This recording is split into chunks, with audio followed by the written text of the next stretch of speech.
Greetings, vac fans.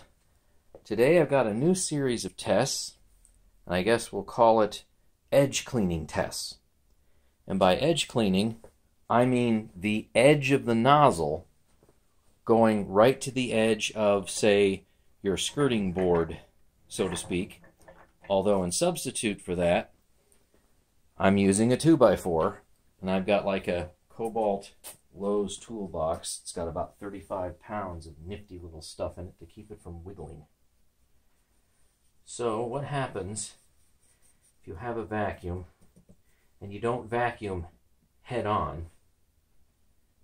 You do purely the edge of the nozzle.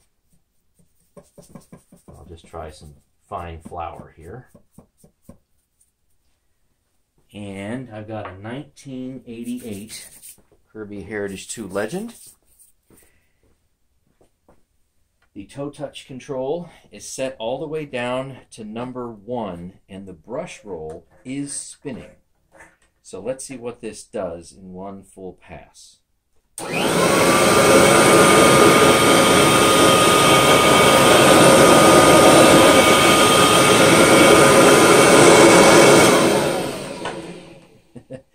Sometimes it's a little hard to drive straight when you're right against a block of wood.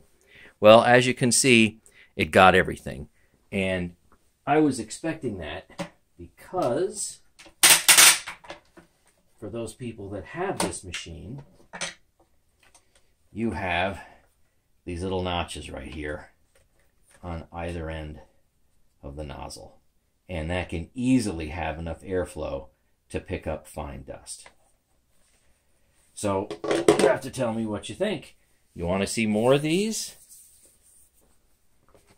Thanks for watching. Until next time, happy edge cleaning.